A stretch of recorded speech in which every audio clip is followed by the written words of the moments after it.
Olá, amigos da Web Rádio Ser Fraterno.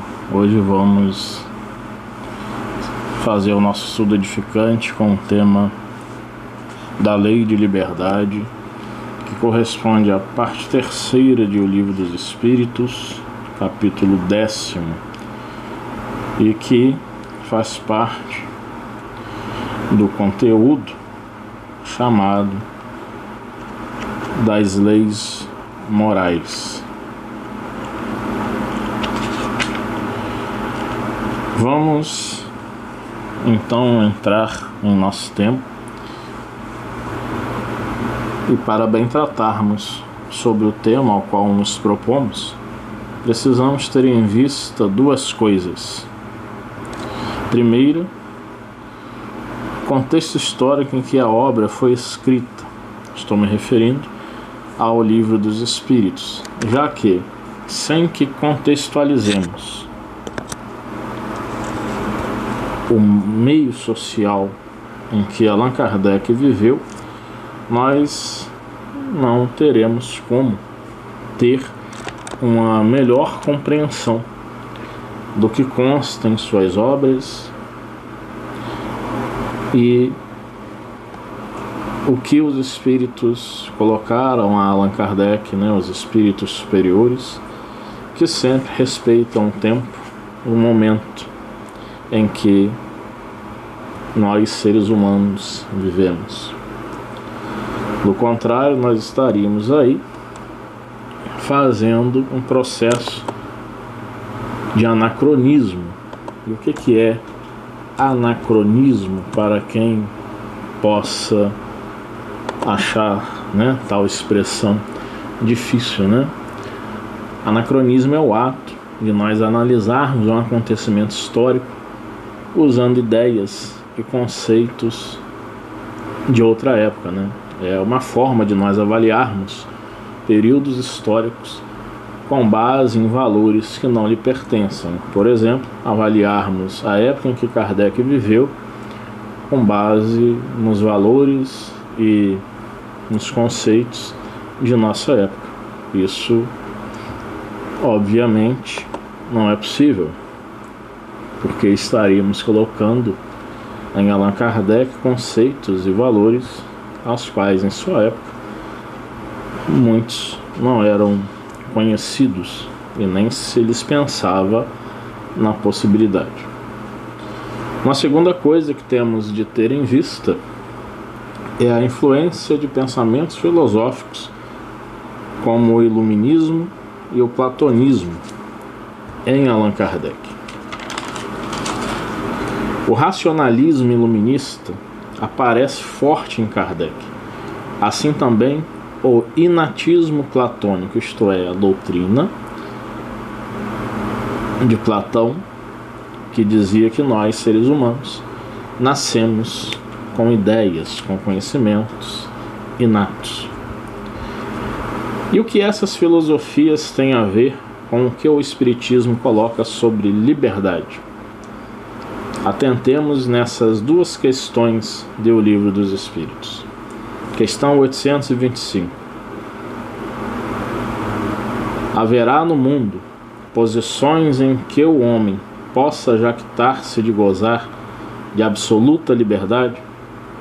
Resposta: não, porque todos precisais uns dos outros, assim os pequenos como os grandes. Questão 827. A obrigação de respeitar os direitos alheios tira ao homem o de pertencer-se a si mesmo? Resposta: de modo algum, porquanto este é um direito que lhe vem da natureza. Nós vemos aí que na questão 825 os espíritos superiores deixaram claro a Allan Kardec a questão de cooperação, já que nós, seres humanos, precisamos uns dos outros, assim como os pequenos precisam dos grandes, os grandes precisam dos pequenos, Questões aqui de posição social que os espíritos superiores colocaram. E isso nos diz, nos lembra o filósofo Aristóteles, que diz em seu livro A Política que nós, seres humanos, somos animais sociais, animais gregários, portanto. Na questão 827, o que me chama a atenção é quando os espíritos dizem que o pertencer-se a si mesmo é um direito que lhe vem da natureza, isto é, o direito do ser humano pertencer-se a si mesmo é um direito natural. E aqui nós podemos ver, né, o processo de uma tradição chamada contratualismo, né, que vai se colocar como uma abstração, um conceito abstrato pensado por homens que foram chamados, logicamente, né, de contratualistas, né? Entre esses homens nós temos Rousseau, nós temos John Locke, nós temos Thomas Hobbes, e mais à frente, elaborando um pouco mais o conceito, nós vamos ter Montesquieu. Então essa tradição de pensamento chamada contratualismo, ela se fundamenta no seguinte: sem um controle, os indivíduos tenderiam a um confronto eterno, o que reduziria suas liberdades e seus direitos. Para garantir esses direitos, eles apresentam a ideia de que os homens escolheriam abandonar o estado de natureza para constituírem uma sociedade politicamente organizada através de uma espécie de contrato, no qual os indivíduos delegam parte ou todo de seus poderes no estado de natureza para um outro estado, tendo em vista que esse outro projeta seus direitos naturais ou parte deles. É o contrato social, ideia pela qual estamos em sociedade por aceitar que o Estado proteja nossas liberdades e direitos, em troca de delegarmos poderes a ele. Então o que acontece aí? Nós, seres humanos, segundo essa ideia, né, desse pensamento contratualista, né, nós, seres humanos, decidimos abandonar o estado de natureza, onde toda a nossa primitividade, todos os nossos impulsos estariam à flor da pele, e obviamente que nós não estaríamos dentro, segundo esse pensamento, de uma posição de vivermos em sociedade, né, sem que ali houvesse uma organização, e essa organização ela é delegada por nós de uma forma, né, abstrata, em que a gente permite que um outro, né, esse outro é o Estado, venha proteger os nossos direitos naturais, como as nossas liberdades, né, as nossas propriedades. E então começaria assim uma sociedade politicamente organizada, né, e conforme a ideia da República, né, a partir da Revolução Francesa, você tem aí a ideia tripartite de poder, né, que é o poder judiciário, o poder legislativo e o poder executivo. É bem interessante também nós pensarmos adiante, e eu trago para nós estarmos a refletir mais um pouco em uma visão espiritual, né? Uma visão espiritualista dessa questão. O tópico, né, liberdade, do livro Os Prazeres da Alma, do espírito Hamed, e onde ele, nesse livro, vai trazer, né, 2 tópicos sobre liberdade. E no segundo ele diz assim: o estado de liberdade da criatura é proporcional ao seu grau de amadurecimento espiritual. O indivíduo liberto, mais que ideias ou ideais, escolhe os autênticos valores da alma, porque reconhece que estes orientam sua vida com lucidez, discernimento e ânimo. Possui uma excelente sociabilidade, produto de sua maturidade interior, manifestada na família, no trabalho, nos grupos de amizade e de atividade religiosa, enfim, em todos os setores de sua vida comunitária. Considere e valorize as orientações ou sugestões dos outros, cônjuges, pais, filhos, amigos, educadores, companheiros, etc., porque acredita que eles podem iluminar suas opções existenciais, mas nem por isso perde a autonomia de agir e pensar livremente. Sempre pondera e nunca julga de modo precipitado as experiências alheias. Antes as observa e as confronta com as suas, e por fim as assimila ou as rechaça total ou parcialmente. Quem é livre desfruta uma atmosfera fluídica que facilita um progressivo desenvolvimento espiritual. Não se considera indefeso, mas sim companheiro de viagem de outros seres humanos, pois sabe que a qualquer momento poderá refazer as cláusulas do, entre aspas, contrato de sua existência. Bem interessante nós pensarmos, né, com o Hamed, que ele amplia o olhar sobre a abstração contratual ao nos trazer reflexões a respeito do espírito encarnado que está liberto, isto é, em nosso entendimento, um espírito que está menos materializado e menos rígido, portanto, em seu estar no mundo, transitando em todos os setores da vida comunitária de forma lúcida. E isso é bem interessante, que o Hamed vai falar, né, desse transitar do espírito nos mais diversos setores da vida comunitária, trabalho, família, amizades, de uma forma lúcida, de uma forma em que aquilo não venha a lhe causar tamanhos desgostos, tamanhas revoltas, porque esse espírito maduro ele tem a compreensão, ele tem um olhar amplo de que mesmo em se rebelando, mesmo em se colocando, muitas vezes nós estamos assim, né? Nós ficamos revoltados com determinados tipos de comportamentos, falas, seja de uma pessoa, seja de um outro grupo social ao qual pertençamos, né? No sentido mais restrito de família, de amigos, de trabalho, e nós começamos depois a refletir e vermos que aquela ou aquelas pessoas ainda não alcançaram um nível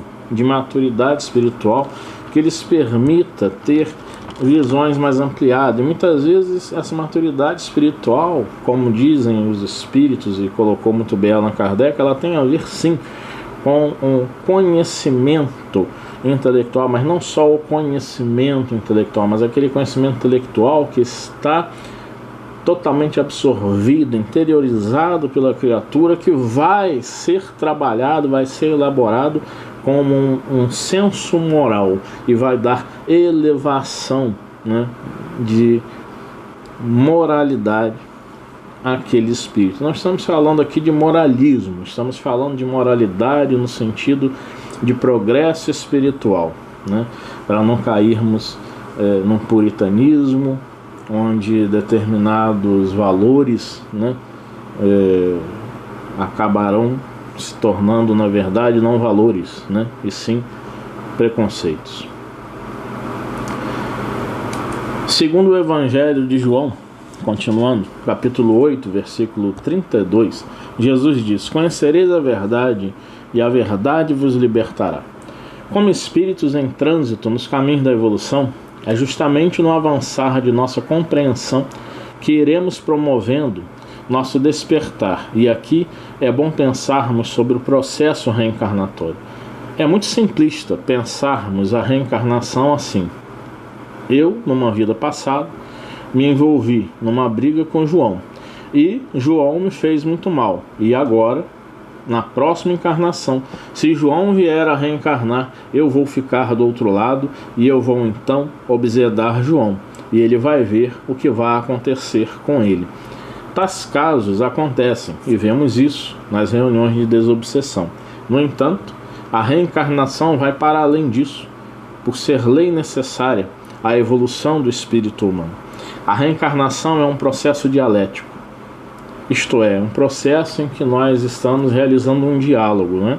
Um diálogo tanto com uma outra pessoa quanto com outro ou outras pessoas. Nós precisamos compreender bem, né, esse processo para que nós não venhamos a dizer que a reencarnação é apenas esse círculo vicioso de inimizades do passado que precisam ser reharmonizadas. Não, a reencarnação ela vai muito além disso. E a dialética, né, segundo a filosofia, ela é um conflito gerado pela contradição entre princípios teóricos ou fenômenos empíricos, né? No platonismo, a influência, né, que Allan Kardec recebe aí do platonismo, nós vamos ter que a dialética é um diálogo, né? É um debate entre interlocutores comprometidos com a busca da verdade, através do qual a alma se eleva gradativamente das aparências sensíveis, isto é, do que se vê ao redor, até as realidades inteligíveis ou ideias, né? Então, vamos deixar esse conceito aqui do platonismo, né, na filosofia platônica, que é um conceito que, a meu ver, já abrange o processo, né, de dialética, que é esse diálogo cujo foco é essa contraposição, é essa contradição, né, essa oposição de ideias que vão levar a outras ideias. Então, quando nós pensamos sobre isso, nós vamos ver que o nosso diálogo com outras pessoas vão nos levar a pensarmos diferentes. Por isso é importante que nós espíritas dialoguemos com pessoas com ideias opostas, que venham a trazer colocações que nós, muitas vezes, enquanto espíritas, às vezes fechados em nosso mundo das ideias espíritas, não conseguimos ir além, e muitas vezes é nesse diálogo, nessa dialética, é que nós vamos realmente, opondo ideias, alcançarmos resultados que nos venham a trazer reflexões um tanto mais completas, digamos assim. É interessante que Allan Kardec, na introdução de O Evangelho segundo o Espiritismo, afirma que Sócrates e Platão são precursores da ideia cristã e do Espiritismo. É interessante observarmos que tais referências nos dizem também da influência desses filósofos no arcabouço da doutrina espírita. E Sócrates, como podemos ler nos diálogos platônicos, usava do método dialético, isto é, conversar para questionar e esclarecer. Esclarecer o quê? Esclarecer ideias e assim parir o conhecimento através de perguntas, método conhecido como maiêutica. Nós vivemos esse processo dialético no nosso dia a dia. Um dia, uma forma de pensar nos satisfaz, em outro já não satisfaz mais. Um dia estamos bem, outro dia estamos mal. E nesses casos é importante o exercício da dialética reflexiva, que é um processo de pensamento crítico que envolve a análise profunda de ideias, conceitos e situações. À medida que eu vou conhecendo e experienciando a vida, eu passo a refletir sobre meus posicionamentos, sobre as minhas opiniões, sobre as minhas posições.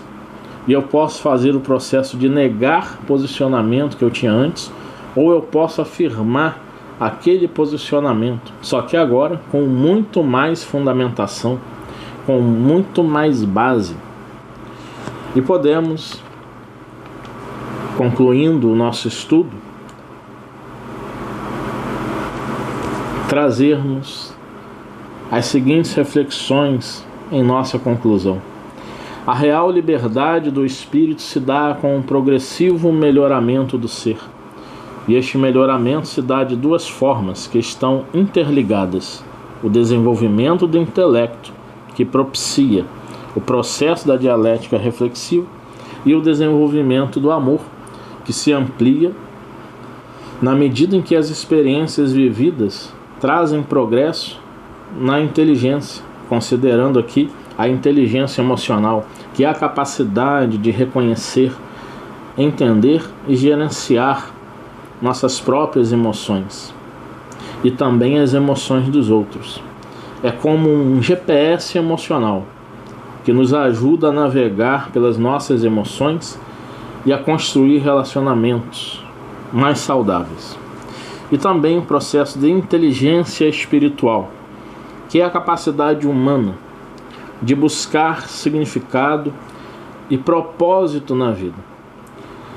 Essa inteligência espiritual, ela envolve também a conexão com valores mais profundos, a busca por um sentido de identidade e a exploração de questões existenciais.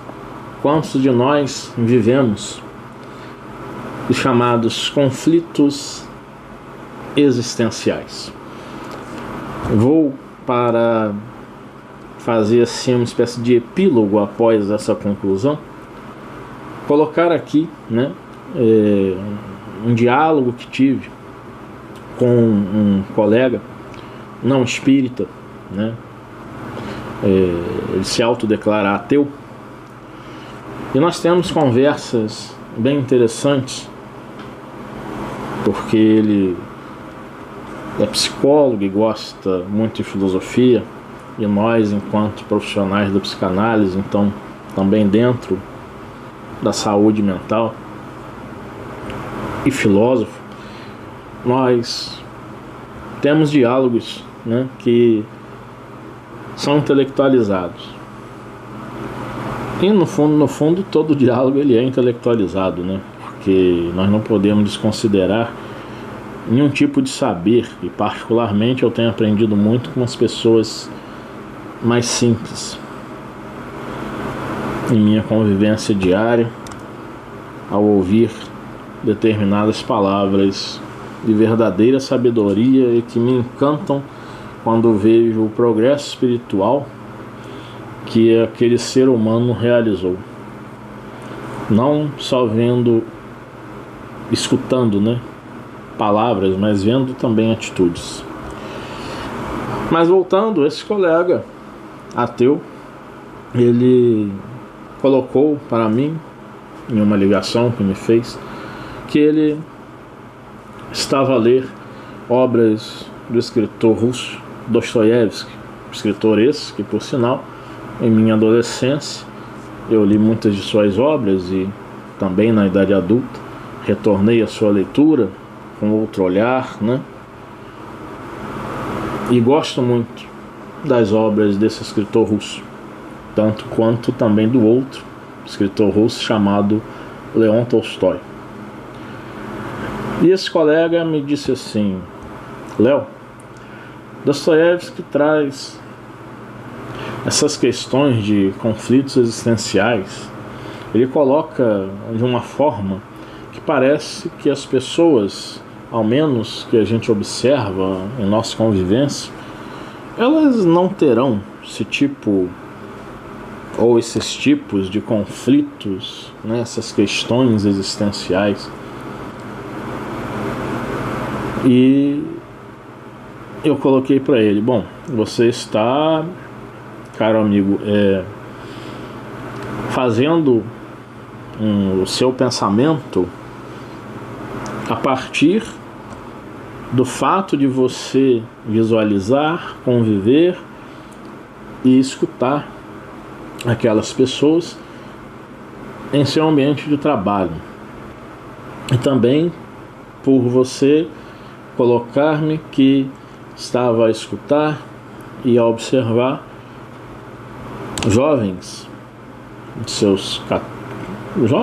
adolescentes, né, de 14, 15 anos de idade, na rua e no bairro no qual você mora, que é um pouco mais afastado da cidade. E assim você diz que eles estavam jogando bola e que as questões existenciais não os atingem. Aí é preciso pensar, você não chegou para nenhum deles, ou nenhum deles chegou perto de você e colocou um diálogo em que você pudesse, é claro, com essas pessoas se abrindo a você pudesse então perceber algum conflito existencial, alguma questão que esteja a movimentar interiormente aqueles seres humanos. E não é porque um adolescente está jogando bola, está a se divertir, que não hajam conflitos existenciais ali, inclusive em uma idade em que nós sabemos que há todo um processo de dificuldades que começam a surgir, como mudanças corporais, como questões de identidade, né? Hoje nós vemos muitos adolescentes com as questões quanto à sua identidade de gênero, né? Seus conflitos, uma ordem relativa à sua sexualidade. Estou num corpo masculino, entretanto, ou desejo pessoas que tenham esse mesmo corpo. Eu sou um homossexual, mas agora eu desejo uma mulher, mas agora eu estou num corpo masculino, mas eu sinto que eu gostaria de estar num corpo feminino. Eu penso como mulher, e vice-versa. Há essas questões. E ele colocou, Léo, isso não é tudo, né? Eu falei, sim, não acontece em todas as jovens, nem em todas as gerações. Mas nós temos essas questões, fora os conflitos familiares que existem, como que são as relações dessas pessoas com seus pais, com suas mães. E aí eu estou colocando isso para se ver que a partir desse diálogo eu vim a pensar sobre essa questão da lei de liberdade, e essa lei de liberdade nos trazendo junto às reflexões que o espírito Hamed nos traz, toda essa possibilidade de nosso contrato, né? Lembram que falei dos contratualistas no início do nosso estudo, que eles falavam que antes mesmo de nascer nós já estaríamos aceitando, né? Esse contrato social. Mas é claro, nós renascemos, somos crianças e obviamente o meio vai nos influenciar, e nós estendemos esse olhar, né, desses contratualistas para o processo reencarnatório, quando o espírito entenda a possibilidade de escolher, né? Eu falo entendo a possibilidade porque o espírito Alexandre, missionário da luz, deixa claro para o André Luiz que a maioria não tem essa possibilidade. São os benfeitores espirituais que acabam escolhendo as provas por eles. Então aqueles espíritos que estão mais cônscios de si e têm a possibilidade de escolher as provas que irão passar, eles fazem esse contrato, né? Contrato de que irão reencarnar em tal país, em tal família, com tal quadro econômico. Então esse contrato social, ele pode se dizer dentro de uma visão espiritualista que é um contrato sócio-espiritual, digamos assim, ou espiritual social. E aí, a partir dessa conversa, desse diálogo que trouxe a mim uma dialética reflexiva, eu pude tentar, junto com o Espírito Hamed, tentar olhar as questões do Livro dos Espíritos, mesmo dentro do contexto histórico em que estavam, não colocando as ideias e conceitos de hoje em Allan Kardec, mas pensar o que está escrito lá, como poderia trazer para os dias atuais. E fizemos então este estudo da Lei de Liberdade. Muita paz.